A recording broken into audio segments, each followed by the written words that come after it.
This is part of a series devoted to teaching the story of liberty throughout history. Liberty means at least two things: having freedom to and having freedom not to.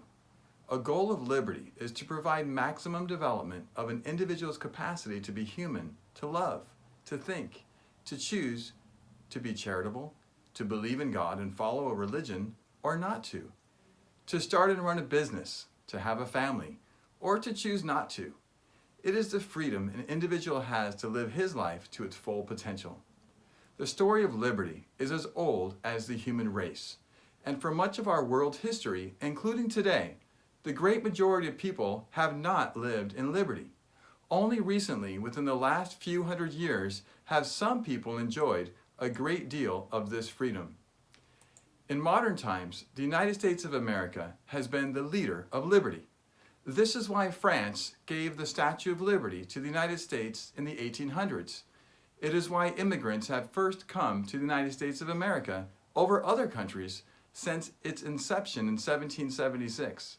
It is the reason that, even though the United States trails China and India in population by about 1.3 billion to 325 million, the United States has the greatest economy on earth. Liberty is a universal idea that continues to fill the hearts and minds of people around the world. The American Founding Fathers defined liberty in the American founding documents, the Declaration of Independence, and the Constitution. Like John Locke before him, Thomas Jefferson believed liberty rested on the principles that all men are created equal, and that they are endowed by their Creator with certain unalienable rights, that among these are life, liberty, and the pursuit of happiness.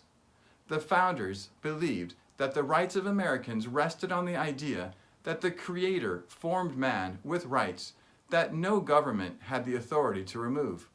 God existed as the authority above government, above man, and the government was always subject to uphold and defend the rights given to man by the Creator. Jefferson and the other founders fought Great Britain to establish a limited government so that individuals would have maximum freedom. In the Constitution, liberty is defined in the Bill of Rights, the first 10 amendments.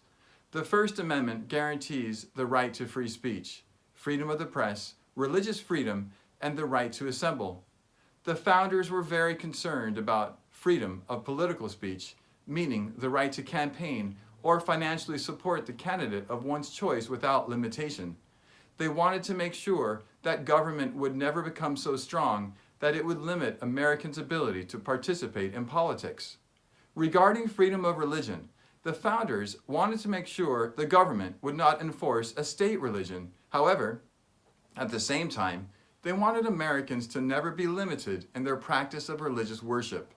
There are other important rights in the first 10 amendments, such as the right to bear arms and the right to be free from unreasonable searches and seizures. However, the main point of the Bill of Rights was to make sure the government would never take away the liberty of Americans.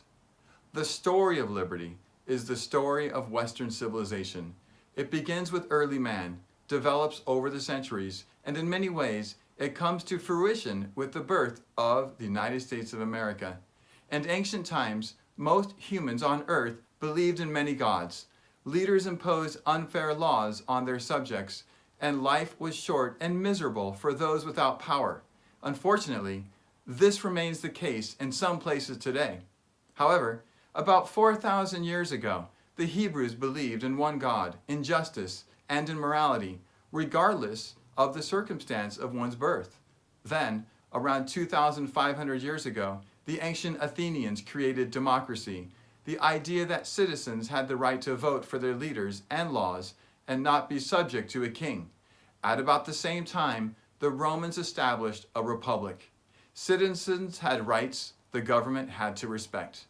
As the Roman Republic spread, liberty increased. In 27 BC, the Roman Empire arose, and the liberties people had under the Roman Republic greatly diminished. However, within the Roman Empire, Jesus Christ established a new religious belief where God loved everyone in an equal manner. For the first time in history, a religion offered salvation to all people, not just people of a certain nationality or tribe. This religious understanding of equality under God was transformed over time into the idea that all people should be treated the same by the law. And thus, Thomas Jefferson wrote, "All men are created equal." The story of liberty in America has not been a perfect one. From 1776 to 1865, slavery was legal in half of the country. How could a person have liberty if he were owned by another person?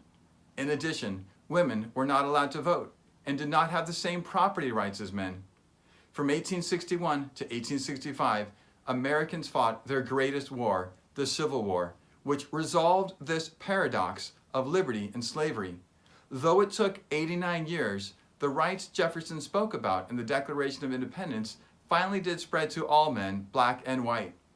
In addition, throughout the 1800s and early 1900s, the political rights of women expanded to be equal with men. However, liberty in America is still not perfect. It remains today an ideal that Americans strive for. This volume of history is the story of liberty, specifically as it relates to American history. It traces the influence of ancient and medieval civilizations on the establishment and development of the United States of America through the Civil War. It is written with the hope that young Americans will appreciate the uniqueness of America as a leader of liberty. It is these young people who are called to further the cause of liberty within our country and throughout the world.